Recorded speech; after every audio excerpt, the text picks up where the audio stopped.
ನಮಸ್ಕಾರ ವೀಕ್ಷಕರೇ, ನ್ಯಾಷನಲ್ ಟಿವಿಗೆ ಸ್ವಾಗತ. ನಾನು ಸ್ವಾತಿ ಸಾಲ್ಯನ್. ಬಿಗ್ ಬಾಸ್ ಮುಗಿದ್ರೂ ಕೂಡ ಬಿಗ್ ಬಾಸ್ ಅಲ್ಲಿರುವ ಸ್ಪರ್ಧಿಗಳ ಒಂದು ಕ್ರೇಜ್ ಆಗಿರ್ಬೋದು ಈಗಲೂ ಕೂಡ ಮುಗಿತಾನೆ ಅಲ್ಲ. ಸಾಕಷ್ಟು ವಿಷಯಗಳಲ್ಲಾಗಿರ್ಬೋದು, ಸಾಕಷ್ಟು ವಿಡಿಯೋಗಳಲ್ಲಿ ಆಗಿರ್ಬೋದು ನಾವು ನೋಡಿರ್ತೀವಿ. ಎಲ್ಲಾದ್ರೂ ಬಿಗ್ ಬಾಸ್ ಸ್ಪರ್ಧಿಗಳು ಎಲ್ಲಾದ್ರೂ ಕಾಣಿಸ್ಕೊಂಡ್ರೆ ಅಲ್ಲಿ ಜನಗಳವರನ್ನ ಮುತ್ತಿಗೆ ಹಾಕಿ ನೋಡೋದು, ಸೆಲ್ಫಿ ತಗೊಳ್ಳೋದು, ಅಥವಾ ಅವರನ್ನ ಮಾತಾಡ್ಸೋದಾಗಿರ್ಬೋದು, ಈ ಥರ ನಾವು ಸಾಕಷ್ಟು ನೋಡಿದ್ವಿ.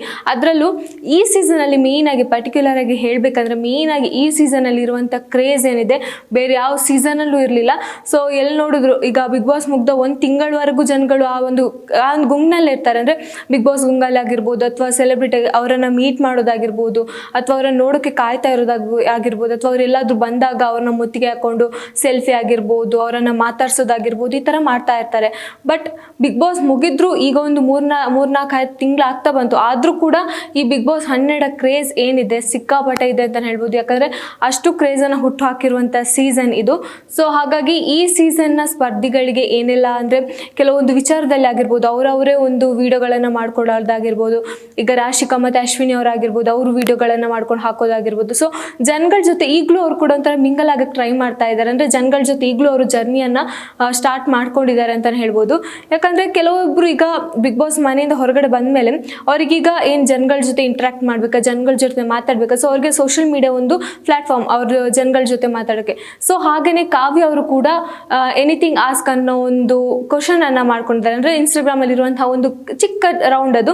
ಸೊ ಅದನ್ನು ಮಾಡ್ಕೊಂಡಿದ್ದಾರೆ. ಸೊ ಅಲ್ಲಿ ಅವರ ಅಭಿಮಾನಿಗಳು ಸಾಕಷ್ಟು ಪ್ರಶ್ನೆಗಳನ್ನು ಕೇಳಿದ್ದಾಗಿರ್ಬೋದು, ಅಥವಾ ಅವರಿಗೆ ಏನೋ ಒಂದು ಹೇಳಬೇಕಾ ಆ ಒಂದು ರೌಂಡ್ ಮೂಲಕ ಅವರು ಉತ್ತರವನ್ನು ಕೊಡೋದಾಗಿರ್ಬೋದು, ಆ ಒಂದು ರೌಂಡ್ ಮೂಲಕ ಅವರು ಪ್ರಶ್ನೆಗಳನ್ನು ಹಾಕೋದಾಗಿರ್ಬೋದು.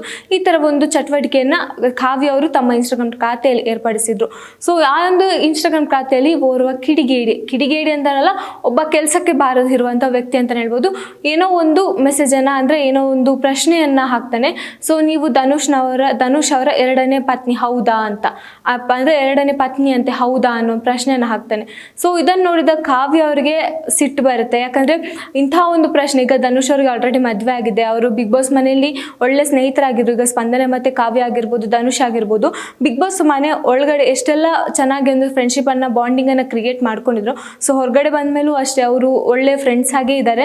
ಸೊ ಅದೆಲ್ಲ ಬಿಟ್ಟು ಈಗ ಈ ಒಂದು ಪ್ರಶ್ನೆಯನ್ನು ತೆಗೆದಿರೋದು, ಅಥವಾ ಕೆಲಸಕ್ಕೆ ಬಾರ್ದಿರೋ ಪ್ರಶ್ನೆ ಅಂತಲೇ ಹೇಳ್ಬೋದು. ಯಾಕಂದರೆ ಇಂಥ ಒಂದು ಮೈಂಡ್ ಸೆಟ್ ಇರೋ ಜನಗಳಿಗೆ ಏನು ಹೇಳಬೇಕು ಅಂತಲೂ ಗೊತ್ತಾಗಲ್ಲ. ಯಾಕಂದರೆ ಇಂಥ ಪ್ರಶ್ನೆಗಳನ್ನ ಎತ್ತಾರಲ್ಲ, ಸೊ ಅವರಿಗೂ ಒಂದು ಫ್ಯಾಮಿಲಿ ಇರುತ್ತೆ. ಸೊ ಅದ್ರ ಬಗ್ಗೆ ಅವರು ಯೋಚನೆ ಮಾಡ್ತಾರೋ ಇಲ್ವೋ ಗೊತ್ತಿಲ್ಲ. ಆದರೂ ಇಂಥ ಪ್ರಶ್ನೆಯನ್ನು ಏನೋ ಒಂಥರ ಎಕ್ಸೈಟ್ಮೆಂಟಲ್ಲಿ ಕೇಳೋದಾ, ಅಥವಾ ಏನೋ ಒಂಥರ ಅವರನ್ನು ಕಾಲೆಳೆಯೋ ರೀತಿಯಲ್ಲಿ ಕೇಳ್ತಾರ, ಅದು ಅವ್ರಿಗೆ ಬಿಟ್ಟಿದ್ದು. ಆದರೂ ಕೂಡ ಇಂಥ ಒಂದು ಪ್ರಶ್ನೆಯನ್ನು ಎತ್ತಬೇಕಾದ್ರೆ ಅವ್ರಿಗೂ ಒಂದು ಫ್ಯಾಮಿಲಿ ಇರುತ್ತೆ.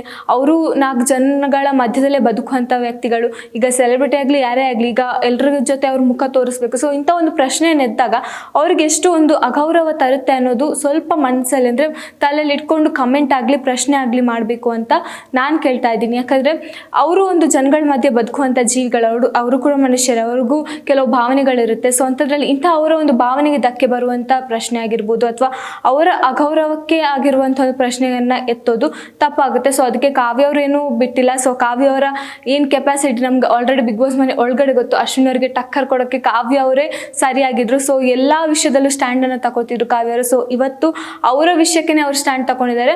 ಸೊ ಅಲ್ಲಿ ತಿರುಗೇಟನ್ನು ಕೊಟ್ಟಿದ್ದಾರೆ. ಸೊ ಹೌದಾ, ನಿಮ್ಮ ತಂಗಿ ಕೂಡ ಎರಡನೇ ಹೆಂಡತಿ ಅಂತ ಕೇಳ್ಪಟ್ಟೆ ಅಂತ ಏನೋ ಒಂದು ಪಟಾಕಿಯನ್ನು ಬಿಡ್ತಾರೆ ಅಲ್ಲಿ. ಸೊ ಅದು ಅವರ ಅಂದರೆ ಯಾರು ಮಾಡಿದಾರೋ ಒಂದು ಪ್ರಶ್ನೆಯನ್ನು ಎತ್ತಿದಾರೋ, ಸೊ ಅದು ಅವ್ರಿಗೆ ಒಂಥರ ಮುಖಕ್ಕೆ ಹೊಡೆದಾಗಿರುವಂಥ ಪ್ರಶ್ನೆ ಕಾವ್ಯ ಅವರು ರಿಟರ್ನ್ ಹೊಡೆದಿರುವಂಥದ್ದು.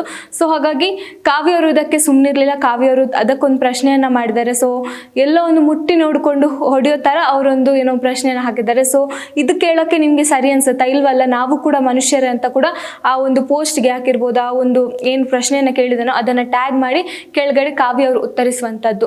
ಸೊ ಹೀಗೆ ನೋಡ್ತಾ ಇದ್ದಾಗ ಸಾಕಷ್ಟು ಬಿಗ್ ಬಾಸ್ ಮಂದಿಗಳು ಆಗಿರ್ಬೋದು ಈಗ ಸೋಷಿಯಲ್ ಮೀಡಿಯಾದಲ್ಲೇ ಜನಗಳ ಜೊತೆ ಮಿಂಗಲ್ ಆಗೋದು, ಜನಗಳನ್ನು ಇಂಟ್ರಾಕ್ಟ್ ಮಾಡೋಕ್ಕೆ ಆ ಒಂದು ಸೋಷಿಯಲ್ ಮೀಡಿಯಾ ಒಂದು ಪ್ಲ್ಯಾಟ್ಫಾರ್ಮ್. ಸೊ ಅದನ್ನು ಕೆಲವರು ಯಾವ ರೀತಿ ಬಳಸ್ತಿದ್ದಾರೆ ಅಂದರೆ, ಅವ್ರು ಏನಾದರೂ ಅಕೌಂಟ್ ಅಂದರೆ ಇನ್ಸ್ಟಾಗ್ರಾಮಲ್ಲಿ ಏನಾದರೂ ಹಾಕಿದ್ರೆ ಅದಕ್ಕೆ ನೆಗೆಟಿವ್ ಕಮೆಂಟ್. ಸೊ ಬಿಗ್ ಬಾಸಲ್ಲಿ ಆಗಿರೋದನ್ನು ಮತ್ತೆ ಇಲ್ಲಿ ತಂದು ಅವರೇ ಬಿಗ್ ಬಾಸಲ್ಲಿ ಆಗಿರೋದನ್ನು ಮರೆತು ಚೆನ್ನಾಗಿದ್ದಾರೆ. ಈಗ ಅಶ್ವಿನಿ ಆಗಿರ್ಬೋದು, ಗಿಲ್ಲಿ ಆಗಿರ್ಬೋದು, ಯಾವುದೇ ಒಂದು ವೇದಿಕೆಯಲ್ಲಿ ಸಿಕ್ಕಿದಾಗ ಅವರಿಬ್ಬರು ಚೆನ್ನಾಗಿ ಮಾತಾಡ್ಕೊಳ್ತಾರೆ. ಅದೇ ಬಿಗ್ ಬಾಸ್ ಹೊರಗಡೆ ಅಂದರೆ ಒಳಗಡೆ ಅವ್ರ ನಡುವೆ ಸಾಕಷ್ಟು ಜಾಸ್ತಿ ಜಗಳಗಳು ಕಾಣಿಸ್ಕೊಂಡಿದೆ ಅವರಿಬ್ಬರ ನಡುವಲ್ಲಿ. ಸೊ ಅದನ್ನೆಲ್ಲ ಮರೆತು ಈಗ ಅವರು ಒಟ್ಟಿಗೆ ಇದ್ದಾರೆ, ಒಟ್ಟಿಗೆ ಎಲ್ಲ ಒಂದು ಫಂಕ್ಷನ್ಗಳಿಗೆ ಹೋಗ್ತಾ ಇದ್ದಾರೆ ಅಂದಮೇಲೆ ಅವ್ರ ನಡುವೆ ಏನೂ ಇಲ್ಲ. ಬಟ್ ಅದನ್ನು ಇನ್ನೂ ನಾವು ಮನಸ್ಸಲ್ಲಿ ಇಟ್ಕೊಂಡು ಅದೇ ಕಮೆಂಟ್ಗಳನ್ನಾಗಿರ್ಬೋದು, ಅದೇ ಒಂದು ಪ್ರಶ್ನೆ ಎತ್ತೋದು ತಪ್ಪಾಗುತ್ತೆ ಅಂತಲೇ ಹೇಳ್ಬೋದು.